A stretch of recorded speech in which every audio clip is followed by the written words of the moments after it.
Watch original photos and videos related to this news by clicking on the link given in the description below the article courtesy. Please subscribe our YouTube channel Listen News here. If you like the video, please like, comment and share the video. With panic buying on Main Street and fear-driven sell-offs on Wall Street, the U.S. Federal Reserve cut interest rates to near zero on Sunday in another emergency move to help shore up the U.S. economy amid the rapidly escalating global coronavirus pandemic. The Fed already cut interest rates by 0.5 percentage point on March 3 at an emergency meeting, the first emergency cut since the financial crisis in 2008.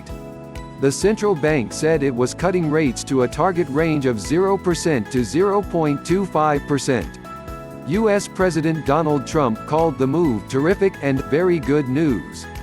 Americans are waking up to a new reality as coronavirus spreads, with store shelves stripped bare of toilet paper, schools closed and large gatherings banned. U.S. Vice President Mike Pence said testing for coronavirus was expanding with more than 2,000 labs across the country ready to process tests and 10 states operating drive-through testing. U.S. Assistant Health Secretary Brett Giroir said there will be 1.9 million high-throughput tests available this week. Dr. Anthony Fauci, the nation's top infectious diseases expert, said the United States was entering a new phase of coronavirus testing. The United States has lagged behind other industrialized nations in its ability to test for the coronavirus. In early March, the Trump administration said close to 1 million coronavirus tests would soon be available and anyone who needed a test would get one, a promise it failed to keep. With limited testing available, U.S. officials have recorded nearly 3,000 cases and 62 deaths. Globally, more than 162,000 are infected and over 6,000 have died. Don't hoard. The White House appealed to Americans not to hoard as the coronavirus spreads, reassuring them that grocery supply chains were strong. Trump held a phone call on Sunday with 30 executives from grocery stores including Amazon.com Inc.'s Whole Foods, Target Corp., Costco Wholesale Corp. And Walmart Inc., the White House said. Trump tested negative for coronavirus, his doctors said on Saturday, as the president extended a travel ban to Britain and Ireland to try to slow the pandemic. Travelers returning to the United States and being screened for the coronavirus were met by long lines and massive delays at some major airports, prompting federal officials to deploy more staff and Trump to appeal for patience. Trump said airport checks are moving as quickly as possible, but it is important to be vigilant and careful. Closures expand. The U.S. containment measures have so far been mild compared to the nationwide lockdowns imposed in Italy, France and Spain. However, Ohio and Illinois on Sunday ordered all bars and restaurants to close, although carry-out and delivery are still allowed.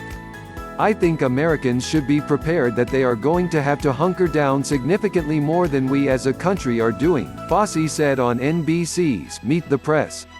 Elderly people and those with underlying conditions need to be especially cautious. Fauci said he did not see domestic travel restrictions in the immediate future but warned, as he did last week, that the outbreak would get worse before it gets better. Asked whether he thought U.S. authorities should impose a 14-day lockdown to try to stop the spread of the virus, Fauci said, "You know, I would prefer that as much as we possibly could. I think we should really be overly aggressive and get criticized for overreacting." Fauci said on CBS Face the Nation, "The idea of closing restaurants in the United States might be overkill right now, but everything is on the table." He said he himself would not go to a restaurant. "If it looks like you're overreacting, you're probably doing the right thing," Fauci said.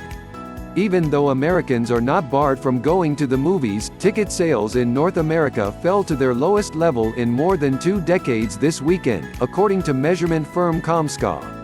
New York schools closed. Democratic New York State Governor Andrew Cuomo announced that schools in New York City, Westchester, Nassau and Suffolk counties would close from Monday, and he called on Trump, a Republican, to mobilize the Army Corps of Engineers to create more hospital beds. "We have had disagreements about your actions against New York, which we can pursue at another time. Today, let's work together as Americans. Time is short," Cuomo wrote on Sunday in an opinion piece here in the New York Times. Cuomo has been criticized for not closing schools as other states have done, given that New York has a large cluster of coronavirus cases. New York City Controller Scott Stringer called for a citywide shutdown. "We cannot go on with business as usual. This is about all of us. This is about protecting our most vulnerable," he said in a statement. For an interactive graphic tracking global spread of coronavirus, open tmsnrt.rs/3eru7 in an external browser.